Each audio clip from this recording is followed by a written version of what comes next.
Tervislik toitumine minu jaoks kohe kindlasti ei ole mingisugune lühiajaline dieet või lühiajaline kava. See ei tähenda ilmtingimata iga toidu grammi pealt kaalumist, kõikidest lemmikutest toitudest loobumist või enda pidevat piiramist. Aga kahjuks ma ise tunnen, et päris tihti see võib teistele inimestele niimoodi tunduda ja mina tahtsin selle programmiga just nimelt seda müüti murda. Eks tegelikult on ju väga palju igasuguseid toitumisprogramme, platvorme, kavasid, dieete ja mitte, et nad absoluutselt kõik halvad oleksid, aga eks päris tihti nad ikkagi annavad väga täpselt ette, et kui palju, mida, kuna sööma peab. Aga mina tahtsin minna natukene hoopis teist teed ja pigem just anda edasi seda teadmist, seda teadlikkust, seda infot, et kuidas tegelikult igaüks saaks ise tervislikult toituda, kuidas oma menüüd planeerida, kuidas igapäevaselt teha siis neid häid valikuid, mida siis sinna taldrikule panna ja kõike seda ilma, et peaks ilmtingimata kõike toiduaineid gramm-grammi pealt kaaluma. Sest et ma tõesti usun, et see teadlikkus ja need head harjumused on midagi, mis jäävad meiega igavesti. Enda arust toitusin varem tervislikult, vähemalt tervislikke toiduaineid sõin, aga ma avastasin, et nende tasakaal oli tegelikult väga paigast ära. Ühel hetkel ma sain teada, kuna ma igapäevaselt ennast ei kaalunud, et ma olin 1,5 aastaga juurde võtnud 14 kilo. Tegelikult ma teadsin, kuidas tervislikult toituda, aga mul oli vaja sellist restarti või sellist lisamotivatsiooni, et seda kaalu natukene allapoole saada. Ma olen väga suur magusasõber ja ma soovisin kontrolli alla saada oma magusaisu, sellise ohjeldamatu magusaisu, mis tekitas olukorra, et päeva jooksul käis veresuhkur pidevalt üles-alla, see mõjutas ilmselt emotsioone ja loomulikult kehakaalu, mis alla ei läinud. Mul olid raseduse järgsed ülekilod, millega ma siis ise ei suutnud toime tulla. Ma soovisin selle programmiga anda just nimelt sellist natukene suuremat pilti, et mis see tervislik toitumine siis tegelikult on ja miks tervislikult toituda ja kuidas seda teha. Sest tegelikult ei ole ju ainult oluline see, et mida ja kui palju süüa, et teadlik ja tervislik toitumine on midagi palju-palju enamat. Ma tõesti usun, et tegelikult iga inimene võiks ju aega investeerida, et saada teadlikumaks üleüldiselt toitumisest, sest see on ilmselgelt nii oluline osa meie elust, me ju tegelikult sööme iga päev ja see, mida me oma kehasse paneme, see ilmselgelt mõjutab meie enesetunnet, meie tervist, meie energiat ja seda palju rohkem, kui me tegelikult oskaks eales aimata. Ja samuti ma loodan, et see programm võib aidata lahti saada ka suhkrusõltuvusest, võib-olla õppida tundma rohkem oma keha ja mõistma, mida siis tegelikult meie keha vajab ja julgustab kindlasti ehk ka rohkem ise süüa tegema, võib-olla katsetama uute retseptidega ja mis kõige olulisem, mitte ainult tegema häid valikuid ise enda jaoks, vaid tegelikult ka oma lähedaste, oma laste, oma pere jaoks, nii et on nüüd tore näha, et tervislik toitumine võib ka päris napkav olla. Mul on palju rohkem energiat, et olla palju parem inimene, olla palju parem ema, olla palju parem elukaaslane, et mu enesetunne on hulga parem kui varem.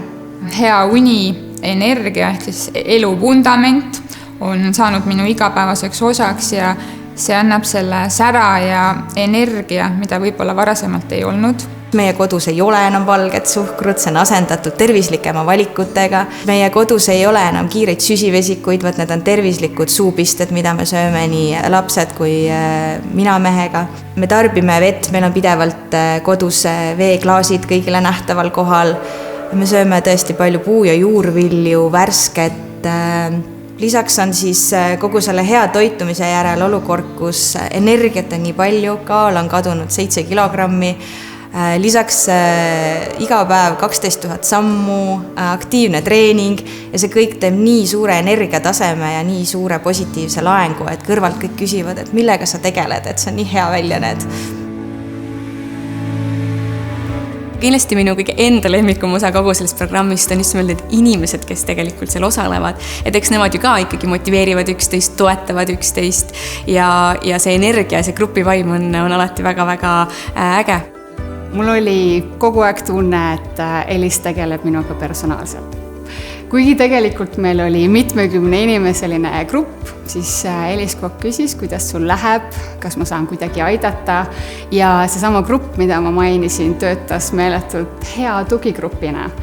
see oli üpris geniaalne Elise poolt koondada kõik programmis osalejad ühte Facebooki gruppi, kuhu siis postitati pilte, jagati retsepte, motiveeriti üksteist.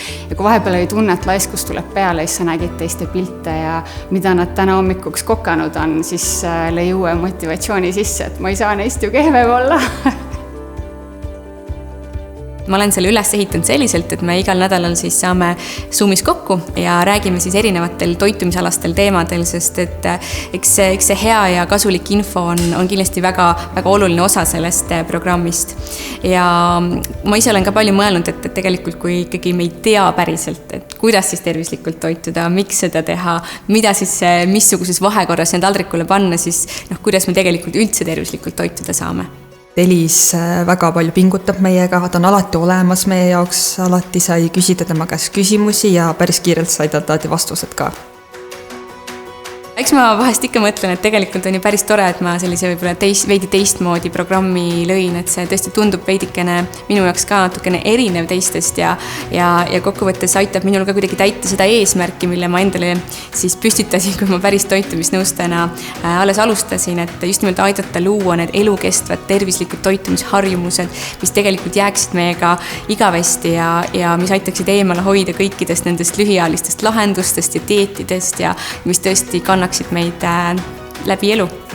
Mul meeldis see kõige rohkem, et see muutus mu elustiiliks ja mul ongi, mu kõht juba küsib ise süüa, keha küsib ise süüa õigel ajal ja minu tavatoidukorrad ei ole üldse nii suured, et kogu selle programmi vältel ja nüüd ka mul ei ole kordagi olnud kõht tühi, aga mul ei ole kordagi olnud ka kõht liiga täis, et kogu aeg on väga hea tunne. Ma ise usun, et see 8 nädalat on kindlasti selline hea platvorm edasiminemiseks, selline hea algus, sest et nagu ma alati ütlen ka igale osalejale, et tegelikult see programm on ikkagi alles algus, et see ei ole mitte millegi lõpp, vaid see on päriselt ka tervislikuma ja teadlikuma elu algus. Ja kui me kokkuvõttes ikkagi õpime ise oma seda tervisliku toitumise menüüd planeerima ja ise igapäevaselt neid häid valikuid tegema ja võib-olla ka mõistma, et mida meie keha siis rohkem vajab ja mida vähem vajab ja kuidas me saame toitumisega oma energiataset hoida, kuidas siis seda kehakaalu langetada selliselt, et see oleks tervislik ja need tulemused jääksid ka püsima, siis tegelikult ei olegi ju enam neid dieete ja lühiajalisi lahendusi vaja ja ma tõesti ise usun, et see tervislik toitumine on kindlasti üks kõige parem ja lihtsam viis iseenda eest hoolitsemiseks. Ja kui see on see sõnum, mida see programm edasi annab, siis ma usun, et ma olen igatahes väga rahul. Ma olen Elisele tänulik selle eest, et ta taastas minus selle usu, et ma võiksin saada kunagi tagasi selle vormi, mis mul oli siis, kui ma olin veel sportlane ja olin oma tippvormis. Need on teadmised kogu eluks ja sa saadki seda oma ellu rakendada, sa ei pea läbima mingid challenge'id, langetan kaalu ja 5 kuu pärast jälle teen ühe challenge'i, vaid see ongi nagu info kogu eluks sulle. See missioon, millega ta ja see südamest tehtav töö, millega ta innustab ja tõesti tahab muuta